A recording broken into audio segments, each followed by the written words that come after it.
American പ്രസിഡന്റായിട്ടുള്ള Donald ട്രംപിനെതിരെ ഇന്നലെ അദ്ദേഹത്തിനെതിരെയുള്ള മൂന്നാമത്തെ ഒരു വധശ്രമം നടന്നിരുന്നു. തലനാരിഴക്കാണ് അദ്ദേഹം രക്ഷപ്പെട്ടത് എന്നുള്ളത് നമുക്കറിയാം. അതിൻ്റെ ദൃശ്യങ്ങളൊക്കെ തന്നെ പുറത്തേക്ക് വന്നിട്ടുണ്ട്. ആ ദൃശ്യങ്ങളൊക്കെ തന്നെ നിങ്ങളെ ഞാൻ കാണിക്കാം. അതിൽ കോപ്പിറൈറ്റൊക്കെ കിട്ടും എന്നുള്ളത് കൊണ്ടിട്ട് നമുക്കത് വീഡിയോയിലായിട്ട് എടുത്ത് കാണിക്കാൻ കഴിയില്ല, പക്ഷേ ലാപ്ടോപ്പിൽ നിങ്ങൾക്ക് കാണാം. അപ്പോൾ അതിനേക്കാളൊക്കെ മുമ്പ് ഇപ്പോൾ ലോകത്ത് നിലനിൽക്കുന്ന ഒരു സാഹചര്യം കൂടി നമുക്കറിയാം. ഏതാണ്ട് 2 മാസത്തോളമായി അമേരിക്കയും ഇറാനും തമ്മിലുള്ള യുദ്ധം നടക്കുകയാണ്. ആ യുദ്ധം ഏറ്റവും ആദ്യം തുടങ്ങിയത് നമുക്കെല്ലാം അറിയുന്നത് പോലെ ഇസ്രായേലാണ് ഇറാനെ ആക്രമിച്ചുകൊണ്ട്. പക്ഷേ ഇറാൻ ഒരാഴ്ചക്കകം തീരും, ആദ്യം 2 ദിവസം മതിയാകും അവിടെ ഒരു റെജീം ചേഞ്ച് ഉണ്ടാവാൻ എന്നുള്ളതാണ് അമേരിക്കയും ഇസ്രായേലും വിചാരിച്ചത്. പക്ഷേ അവരുടെയുള്ള പ്രധാനപ്പെട്ട ആളുകളെ മുഴുവൻ കൊന്നൊടുക്കിയിട്ടും അവിടെ ആകാശം അവരുടെ വളരെ വിരിഞ്ഞ ആകാശമായിട്ടും ആർക്ക് വേണമെങ്കിലും വന്ന് ആക്രമിക്കാവുന്ന ആകാശമായിട്ടും അവർ പരാജയപ്പെട്ടില്ല എന്നുള്ളതാണ് ഏറ്റവും പ്രധാനപ്പെട്ട കാര്യം. കാരണം അമേരിക്ക ചിന്തിച്ചതിനേക്കാൾ വലിയ ദുഷ്കരമായിരുന്നു എന്നുള്ളതാണ്. അമേരിക്ക ചിന്തിച്ചത് വെനസ്വേലയിലെ പ്രസിഡന്റിനെ തട്ടിക്കൊണ്ടുപോകുന്ന പോലെ അങ്ങനെ തട്ടിക്കൊണ്ടുപോരുകയും അവിടെ പുതിയൊരു പാവ ഗവൺമെൻറ് ഇവർക്ക് അധികാരം ഏൽപ്പിക്കുകയും അങ്ങനെ അധികാരം ഏൽപ്പിക്കുന്നതിലൂടെ അവിടെയുള്ള എണ്ണ കൂടി തങ്ങൾക്ക് സ്വന്തമാക്കാൻ കഴിയും എന്നുമൊക്കെയാണ് വിചാരിച്ചിരുന്നത്. പക്ഷേ ഇത് പദ്ധതികളൊക്കെ തന്നെ പാളിപ്പോവുകയും അവരുടെ എല്ലാ വലിയ നേതാക്കന്മാരും അതുപോലെ ഭരണാധികാരന്മാരും ഒക്കെ പരാജയപ്പെട്ടാലും അടുത്ത ആളുകളെ തന്നെ ആ സ്ഥലങ്ങളിലേക്ക് പെട്ടെന്ന് തന്നെ ഒരു 10-12 പേരെങ്കിലും അവർ താഴെ റെഡിയാക്കി നിർത്തുകയും ഒരാൾ കൊല്ലപ്പെട്ടാൽ അടുത്തയാൾ വരികയും ചെയ്യുന്ന ഒരു സിറ്റുവേഷൻ ഉണ്ടാവുകയും ആ സിറ്റുവേഷൻ അടിസ്ഥാനത്തിൽ അവർ ആക്രമണം കടുപ്പിക്കുകയുമാണ് ചെയ്തിട്ടുള്ളത്. എന്ന് പറഞ്ഞാൽ അമേരിക്ക സുരക്ഷിതത്വം കൊടുക്കുന്നു എന്നുള്ളതുകൊണ്ട് അമേരിക്കയോട് നിൽക്കുന്ന സൗദി അറേബ്യയും ഗൾഫ് കൺട്രീസിലുമൊക്കെ ദുബായിലടക്കമുള്ള എല്ലാ രാജ്യങ്ങളിലും തന്നെ വലിയ തോതിലുള്ള ആക്രമണം അഴിച്ചുവിടുകയാണ് ഇറാൻ ചെയ്തത്. അതുകൊണ്ട് അമേരിക്കക്ക് തന്നെ അവരുടെ നിലനിൽപ്പിന് വലിയ പ്രശ്നമായി, അവരുടെ ക്രെഡിബിലിറ്റി നഷ്ടപ്പെട്ടു എന്നുള്ളത് നമുക്കറിയാം. ഇവർക്കും ഈ അറബ് രാഷ്ട്രങ്ങൾക്കുമൊക്കെ തന്നെ അമേരിക്കയെ സുരക്ഷിതത്വം ഏൽപ്പിച്ചുകൊണ്ട് ഇനി നിൽക്കാൻ കഴിയുമോ എന്ന് പറയുന്ന അവിശ്വാസമുണ്ടായി എന്നുള്ളത് നമുക്കറിയാം. അപ്പോൾ യഥാർത്ഥത്തിൽ ഇറാനാണെങ്കിൽ സംഭവിച്ചത് എന്താണെന്ന് വെച്ചിട്ടുണ്ടെങ്കിൽ അവർക്ക് വലിയ നാശമുണ്ടായി. അവരുടെ പരമോന്നത നേതാവ് തന്നെ കൊല്ലപ്പെട്ടു, നിരവധി ആളുകൾ കൊല്ലപ്പെട്ടു എന്നുള്ളതറിയാം. പക്ഷെ അപ്പോഴും അവർ അവരുടെ ടെറിട്ടറി എക്സ്റ്റെൻഡ് ചെയ്യുകയാണ്, വ്യാപിപ്പിക്കുകയാണ് ചെയ്തിട്ടുള്ളത്. അവർ ഹോർമൂസ് കടലിടുക്ക് കൂടി അവരുടെ നിയന്ത്രണത്തിലാക്കുകയും അതുവഴി പോകുന്ന എല്ലാ കപ്പലുകളും അവരോട് അനുവാദം ചോദിച്ചതിന് ശേഷം മാത്രം അവർ കടത്തിവിടുകയും ചെയ്യുക എന്ന് പറയുന്ന ഒരു അവസ്ഥയിലേക്ക് എത്തി. അപ്പോൾ അതിൽ നിന്ന് ചില രാജ്യങ്ങൾക്ക് മാത്രമേ എക്സെപ്ഷൻ കൊടുത്തിരുന്നുള്ളൂ. ഇപ്പോൾ ഇന്ത്യയുടെ കപ്പലുകളൊക്കെ ഏതാണ്ട് കടത്തിവിടുന്നുണ്ട്. പക്ഷേ ആദ്യം ഓരോ കപ്പൽ പോകുമ്പോഴും ഇന്ത്യയുടെ വിദേശകാര്യമന്ത്രിക്ക് ഇടപെട്ട് നിരവധി സംസാരങ്ങൾക്ക് ശേഷമാണ്, ചർച്ചകൾക്ക് ശേഷമാണ് കടത്തിവിട്ടുകൊണ്ടിരുന്നത് എന്നുള്ളതാണ് വാസ്തവം. അപ്പോൾ അങ്ങനെ അവരുടെ ടെറിട്ടറി അവർ എക്സ്റ്റെൻഡ് ചെയ്തു. യാതൊരു വിധത്തിലും പിടിച്ചേക്കാൻ പറ്റാത്ത അവസ്ഥയിലേക്കായി അമേരിക്കയെ സംബന്ധിച്ചോളം ഇവരുടെ കയ്യിൽ ആയുധങ്ങളൊന്നുമില്ല, അതൊക്കെ തീരും, എല്ലാം പഴകിയ ആയുധങ്ങളാണെന്നൊക്കെ വിചാരിച്ചിരിക്കുമ്പോഴാണ് 4000 കിലോമീറ്റർ വരെ ദൂരേക്ക് അയക്കാൻ കഴിയുന്ന മിസൈലുകളൊക്കെ തന്നെ അവർ വിട്ടുകൊണ്ട് ലോകത്തെ അമ്പരപ്പിക്കുന്നത്. കാരണം ചൈനയും റഷ്യയും ഒക്കെ അവരെ സഹായിച്ചിട്ടുണ്ടാകും എന്നുള്ളത് കൂടി നമുക്ക് ഊഹിക്കാൻ കഴിയുന്ന ഒരു കാര്യമാണ്. അപ്പോൾ ഇങ്ങനെയൊക്കെ കാര്യങ്ങളാകെ പ്രശ്നങ്ങളായി പോയിക്കൊണ്ടിരിക്കുമ്പോൾ ഇതിൽ നിന്ന് എങ്ങനെ തലയൂരാം എന്ന് ട്രംപ് വിചാരിക്കുമ്പോൾ ചർച്ചയ്ക്ക് വേണ്ടി അമേരിക്ക തയ്യാറാകുന്നു എന്നുള്ളതാണ് ഏറ്റവും പ്രധാനപ്പെട്ട കാര്യം. അതിൽ അമേരിക്ക തന്നെ പറഞ്ഞിട്ട് അസീം മുനീർ, മാർഷൽ ജനറൽ അസീം മുനീറിനെ, അതായത് പാകിസ്ഥാൻ്റെ മേധാവി, ഭരിക്കുന്നതൊക്കെ വേറെ ആളാണെങ്കിലും പാകിസ്ഥാനിൽ ഭരിക്കുന്ന പട്ടാളമാണെന്നറിയാം, ആ പട്ടാള മേധാവി ആയിട്ടുള്ള അസീം മുനീർ, അദ്ദേഹം ട്രംപിൻ്റെ വളരെ വിശ്വസ്തനായിട്ടുള്ള ആളാണ്. മറ്റൊരു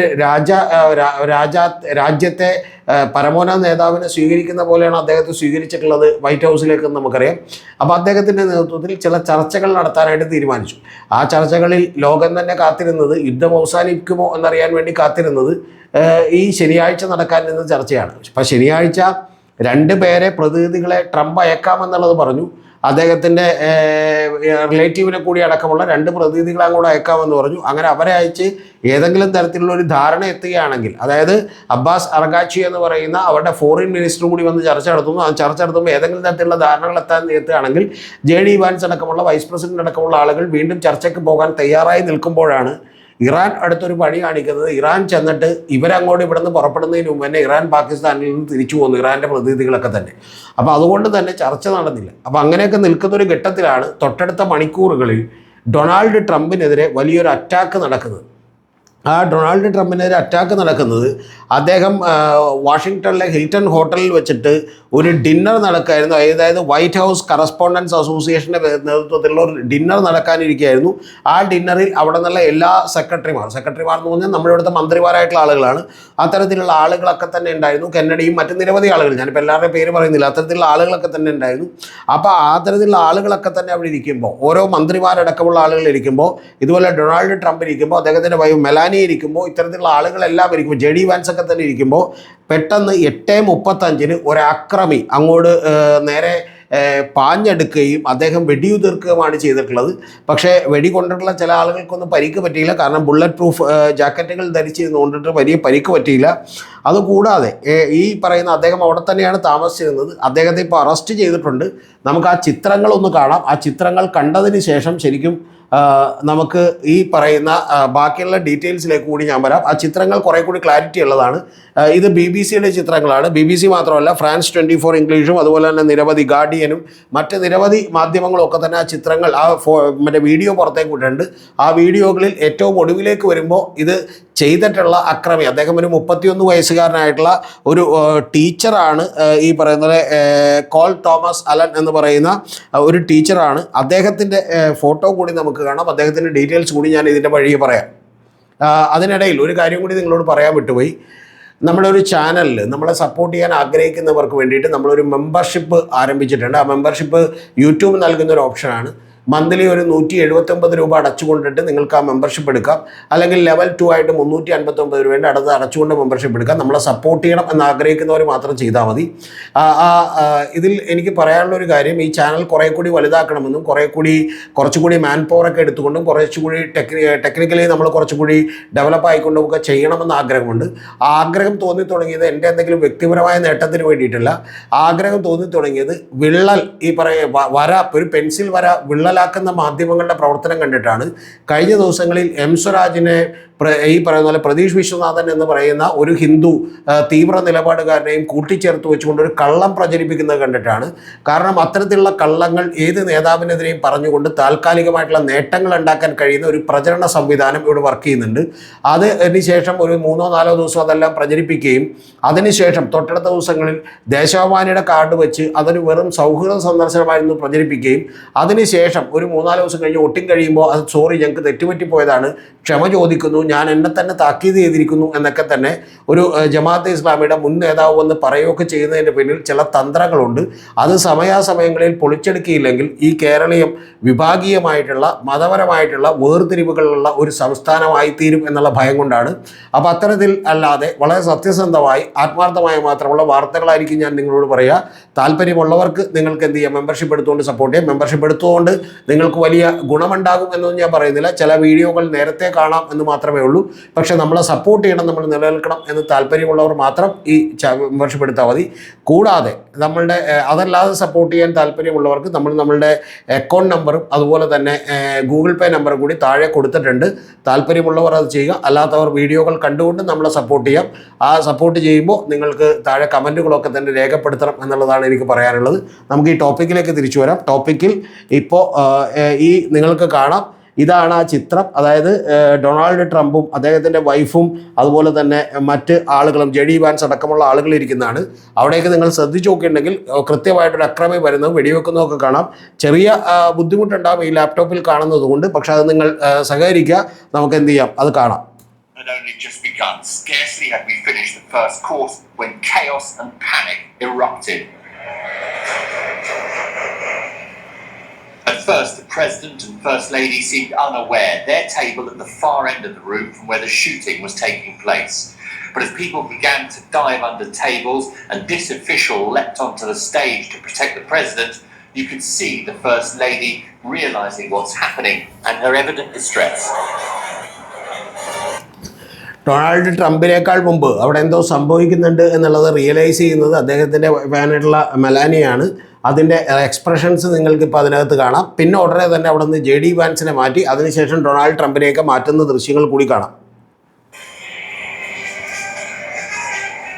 First, the Vice President was removed from the stage. Then, armed agents moved in to form a barrier. They were protecting the President from potential risk before whisking him and the...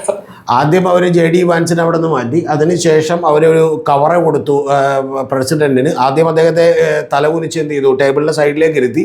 പിന്നീട് അതിനുശേഷം അവർ വന്നിട്ട് എന്ത് ചെയ്തു, completely ഒരു cover ചെയ്യുന്ന ഒരു രംഗമാണ് നിങ്ങളിപ്പോൾ കണ്ടുകൊണ്ടിരിക്കുന്നത്. First Lady off the stage and to safety. Other members of the cabinet soon followed. The Secretary of Defense, Pete Hegseth. Secretary of defence, പ്രതിരോധ വകുപ്പ് മന്ത്രിയാണ് അദ്ദേഹം. സെക്രട്ടറി എന്നാണ് അവർ പറയുക. അത് പീറ്റർ ഹഡ്സൺ, അദ്ദേഹമാണ് ഇപ്പോൾ രണ്ടാമത് പോകുന്നത്. ഇതുപോലെ തന്നെ ജൂനിയർ കെന്നഡി അടക്കമുള്ള ആളുകളൊക്കെ അത് വിട്ടു പോകുന്നത് നിങ്ങൾക്കിപ്പോൾ ഈ വീഡിയോയിൽ കാണാം. And the Health and Human Services Secretary, Robert F. Kennedy Jr., were led away. For 10 minutes or so, everyone cowered under tables as armed police fanned out through the room. When the dinner began, I'd been sat 40 feet from the president, but facing the back of the ballroom, where the sound of shots and breaking glass was coming from. That booming noise that you hear from automatic, semi-automatic weapons, it was a pretty distinctive sound, and that's when all of us hit the deck under the table and stayed there, because you just didn't know if someone was wandering around the room about to start shooting all over again. Open the door! We soon learned that outside these doors, which we'd come into just minutes before, a man armed to the teeth. ഇതാണ് നിങ്ങൾ ശ്രദ്ധിച്ച് കാണേണ്ട ഒരു ദൃശ്യം. അത് പക്ഷേ ഒരു crystal clear ആയിട്ട് കിട്ടിയിട്ടില്ല. അവരുടെ CCTV ദൃശ്യങ്ങളാണെന്നാണ് തോന്നുന്നത്. ശ്രദ്ധിച്ച് നോക്കിയാൽ നിങ്ങൾ കുറച്ചും കൂടി ഒന്ന് സൂം ഔട്ട് ചെയ്ത് നോക്കിയിട്ടുണ്ടെങ്കിൽ നിങ്ങൾക്ക് കാണാം ആ ദൃശ്യങ്ങൾ. ഒരു മനുഷ്യൻ പുറത്ത് നിന്ന് അങ്ങോട്ട് പാഞ്ഞെടുക്കുകയാണ്. അദ്ദേഹത്തിൻ്റെ പേര് ഞാൻ നിങ്ങളോട് പറഞ്ഞിരുന്നു, കോൾ തോമസ് അലൻ എന്നാണ്. 31 വയസ്സുള്ള ഒരാളാണ്. അദ്ദേഹം ഒരു ടീച്ചറായിരുന്നു. അദ്ദേഹം പക്ഷേ ലക്ഷ്യമിട്ടത് ട്രംപിനെ അല്ല എന്നൊക്കെ പറയുന്നുണ്ട്. ആ വിശദാംശങ്ങളിലേക്ക് കൂടി ഞാൻ പിന്നീട് വരാം.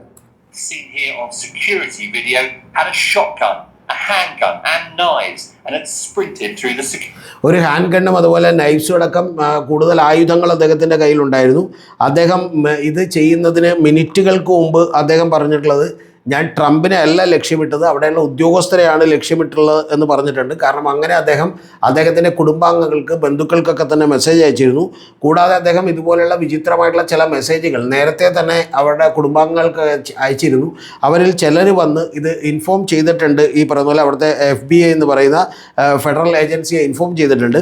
ആ ഇൻഫോം ചെയ്തതിൻ്റെ പുറത്ത് നടപടി എടുക്കാത്തതിൻ്റെ അടിസ്ഥാനത്തിൽ FBIയുടെ ഇന്ത്യൻ വംശജനായിട്ടുള്ള ചീഫുണ്ട്, കാഷ് പട്ടേൽ എന്നുള്ളതാണ് അദ്ദേഹത്തിൻ്റെ പേര്. ആ കാഷ് പട്ടേലിനെ കൂടി ഏതാണ്ട് പുറത്താക്കും എന്നുള്ളതാണ് നമുക്കിപ്പോൾ ഏറ്റവും ലേറ്റസ്റ്റായി അറിയാൻ കഴിയുന്നത്. ഗാർഡിയനും അതുപോലെ തന്നെ BBCയും ഫ്രാൻസ് 24 ഒക്കെ റിപ്പോർട്ട് ചെയ്യുന്ന ഏറ്റവും പ്രധാനപ്പെട്ട കാര്യം അതാണ്. ബാക്കിയുള്ള ദൃശ്യം കൂടി കാണാം.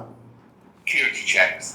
Shots had been exchanged. A Secret Service agent had been hit. ഇതാണ് നിങ്ങൾ അറിയേണ്ടത്. അദ്ദേഹത്തിന് ഏറ്റവും ആദ്യമായിട്ട് ആ കൊലയാളിയുടെ, ഈ പറയുന്ന പോലെ അക്രമിയുടെ ദൃശ്യം പുറത്തേക്ക് വന്നിട്ടുള്ളത് അദ്ദേഹത്തെ കീഴ്പ്പെടുത്തിയതിന് ശേഷമുള്ള ദൃശ്യമാണ്. അപ്പോൾ അത് എന്തുകൊണ്ടാണ് ചെയ്തത്, ഇതിൻ്റെ പിന്നിൽ ഇറാനാണോ എന്നൊക്കെ ഉള്ളത് വലിയ സംശയകരമായിട്ടുള്ള കാര്യമാണ്. അല്ലെങ്കിൽ ഏതെങ്കിലും തരത്തിൽ ട്രംപിനെതിരെ വലിയ വികാരമുള്ള ആരെങ്കിലും ആണോ എന്നുള്ളതൊക്കെ സംശയകരമായിട്ടുള്ള കാര്യമാണ്. പക്ഷേ FBI കൂടുതൽ വിവരങ്ങളൊന്നും പുറത്തേക്ക് വിട്ടിട്ടില്ല. ഇപ്പോൾ അദ്ദേഹത്തെ ചോദ്യം ചെയ്തുകൊണ്ടിരിക്കുന്നേ ഉള്ളൂ. ഇത് തന്നെ ഒരു 10-13 മണിക്കൂർ മുമ്പുള്ള വീഡിയോ ദൃശ്യങ്ങളാണ് നിങ്ങളിപ്പോൾ ഞാൻ കാണിച്ചുകൊണ്ടിരിക്കുന്നത്. And the gunman put on the ground, but still alive. The White House Correspondents' Dinner is the biggest social occasion of the year for journalists and the first time Donald Trump had agreed to come. അവിടെ തന്നെ ഇതിനകത്ത് തന്നെ നിരവധി വേറെ ഗസ്റ്റുകളും അതുപോലെ ജേർണലിസ്റ്റുകളും ഒക്കെ ഉണ്ടായിരുന്നു. അവരുടെ എല്ലാം മുമ്പിൽ വെച്ചാണ് അത് നടന്നിട്ടുള്ളത്. As president, the organisers and even the president thought the evening could continue, but before too long, that idea was scuppered by the security advice. And the president was heading back to the White House for a late-night impromptu press conference. An incongruous sight, everyone still in their finery, as the president began to give details of the shooter. A man from California, he said, a lone wolf whack job in his words. Nobody told me this was such a dangerous profession. If Marco would have told me, maybe I wouldn't have run. Maybe I would have said, I'll take a pass. No, it's a dangerous profession, but I don't view it that way. Look, I'm here to do a job. As part of the job, it is a dangerous, I can't imagine that there's any profession that's more dangerous.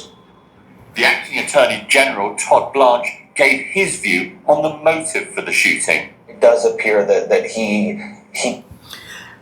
Donald Trump വലിയ shattered ആവുകയോ പതറിപ്പോവുകയൊന്നും ചെയ്തിട്ടില്ല. അദ്ദേഹം അല്ലെങ്കിൽ തന്നെ ഒരു dare ഡെബിളാണ് എന്നുള്ളത് നമുക്കറിയാം. ഏത് സമയത്തും എന്ത് ചെയ്യാൻ തോന്നുന്ന ആ കാര്യങ്ങളൊക്കെ ധൈര്യമായി ചെയ്യാൻ തോന്നുന്ന ഒരാളാണ്. അദ്ദേഹത്തിൻ്റെ ലൈഫ് ഹിസ്റ്ററിയൊക്കെ പഠിച്ചാൽ തന്നെ നമ്മൾ ഞെട്ടിപ്പോകും.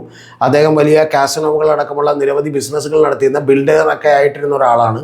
അതൊക്കെ തകർന്ന് തരിപ്പണമായി പോവുകയും, പക്ഷേ തരിപ്പണമായി പോയതിന് ശേഷം അദ്ദേഹം വലിയൊരു മൾട്ടി മില്യണയർ എന്നുള്ള നിലക്ക് ഡൊണാൾഡ് ട്രംപ് ഒരു ഷോയിൽ പങ്കെടുക്കുകയും ആ ഷോ വലിയ ക്ലിക്കാവുകയും അങ്ങനെ ഈ പറയുന്ന പോലെ ട്രംപ് എന്ന് പറയുന്ന അദ്ദേഹത്തിൻ്റെ ബിസിനസ്സിൻ്റെ ഒരു പേര് പോലും വലിയ ബ്രാൻഡ് നെയിം ആവുകയും ഒക്കെ ചെയ്തിട്ടുള്ള ഒരാളാണ്. അങ്ങനെ ജീവിതത്തിലേക്ക് തിരിച്ചു വന്നിട്ടുള്ള ഒരാളാണ്.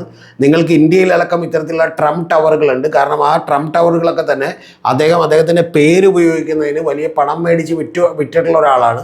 അപ്പോൾ അങ്ങനെ ജീവിതത്തിലുള്ള വലിയ ട്വിസ്റ്റ് ആൻഡ് ടേൺസിനെയും വലിയ തകർച്ചകളെയും ഒക്കെ ഈസിലി നേരിട്ട ഒരാളാണ്. കഴിഞ്ഞ തവണ അദ്ദേഹത്തിൻ്റെ ചെവിയിൽ വെടിയുണ്ട കൊണ്ടുപോയിട്ട് പോലും അദ്ദേഹം പതറുകയോ പ്രശ്നമുണ്ടാവുകയോ ഒന്നും ചെയ്തത് കണ്ടില്ല. ഇപ്പോഴും അദ്ദേഹം അതിനുശേഷം വന്ന് പത്രക്കാരെ മീഡിയകളെ തന്നെ അഭിസംബോധന ചെയ്യുന്നതാണ് കണ്ടത്. അതിൽ അദ്ദേഹം പറയുന്നത്, എനിക്കറിയാം ഇവരുടെ സൈക്കോളജി എന്താണ്, ഈ ആക്രമിക്കാൻ പോകുന്നവരുടെ എങ്ങനെയാണ് സൈക്കോളജി എന്ന്, അതൊക്കെ ഞാൻ നേരിട്ട് കണ്ടതാണ്, എനിക്ക് ഭയമില്ല എന്നുള്ളതും, കൂടാതെ അദ്ദേഹത്തെ രക്ഷിക്കാൻ ശ്രമിച്ചിട്ടുള്ള സെക്യൂരിറ്റി പേഴ്സണലുകൾക്ക് നന്ദി പറയുകയുമാണ് ചെയ്തിട്ടുള്ളത്. പക്ഷേ ഈ അറ്റാക്കോടുകൂടി ഇനി ട്രംപ് ഇറാൻ്റെ യുദ്ധത്തിൻ്റെ കാര്യത്തിൽ എന്ത് തീരുമാനമെടുക്കും എന്നാണ് നമുക്കറിയേണ്ടത്. ഇത് ട്രംപൊക്കെ ഇത് പ്രതീക്ഷിക്കുന്നുണ്ട്. അതിൻ്റെ പ്രധാനപ്പെട്ട കാരണം പലപ്പോഴും നിങ്ങൾ അറിയേണ്ടത്, ഇറാനിലൊക്കെയുള്ള ആണവ ശാസ്ത്രജ്ഞന്മാരെ അടക്കം ഈ പറയുന്ന പോലെ പേര് പറഞ്ഞാൽ തീരാത്തത്ര നിരവധി ആളുകളെ അതിൻ്റെ അകത്ത് വെച്ച് വളരെ ഓർഗനൈസ്ഡായിട്ടുള്ള ഓർഗനൈസ്ഡായി ഇതുപോലെ ക്രൈം ചെയ്യാൻ കെൽപ്പുള്ള ആളുകളെ കൊണ്ടും അവരുടെ ഈ പറയുന്ന പോലെ രഹസ്യാന്വേഷണ ഏജൻസികൾ കൊണ്ടുമൊക്കെ തട്ടിക്കളഞ്ഞിട്ടുണ്ട് എന്നുള്ളത് ഒരു വാസ്തവമാണ്. അപ്പോൾ അത്തരത്തിലുള്ള കാര്യങ്ങളൊക്കെ ചെയ്യാൻ കഴിയുന്ന ഒരാളാണ്. അതുകൊണ്ട് വലിയ ടൈറ്റ് സെക്യൂരിറ്റി ഉള്ള ഒരാളാണ്. കാരണം ഇത്തരത്തിലുള്ള ചില കാര്യങ്ങൾ തിരിച്ചു പ്രതീക്ഷിക്കേണ്ടതുണ്ട്. പക്ഷേ ഇനി യുദ്ധത്തിൻ്റെ കാര്യത്തിൽ എന്ത് നിലപാടെടുക്കും എന്നുള്ളതാണ് ഏറ്റവും പ്രധാനപ്പെട്ട കാര്യം.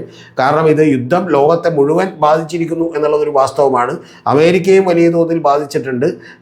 അപ്പോൾ അത്തരത്തിൽ ഒരു വലിയ പണമാണ് എല്ലാ ദിവസവും ചെലവഴിച്ചുകൊണ്ടിരിക്കുന്നത് എന്നുള്ളതൊരു യാഥാർത്ഥ്യമാണ്. കൂടാതെ ഇന്ത്യയിലടക്കം നമുക്ക് ഗ്യാസ് കിട്ടുന്നില്ല എന്നുള്ളത് പോലും ഈ യുദ്ധത്തിൻ്റെ ഒരു ആഫ്റ്റർ എഫക്റ്റ് ആണ് എന്നുള്ളത് നിങ്ങൾ തിരിച്ചറിയണം. അതുപോലെ ഇന്ത്യൻ റുപ്പി തകർന്നുകൊണ്ടിരിക്കുകയാണ്, ഡോളർ കൂടിക്കൊണ്ടിരിക്കുകയാണ്. അപ്പം നിരവധി പ്രശ്നങ്ങൾ ലോകത്തുണ്ട്. അതിൻ്റെ കാരണമാണ് യുദ്ധം.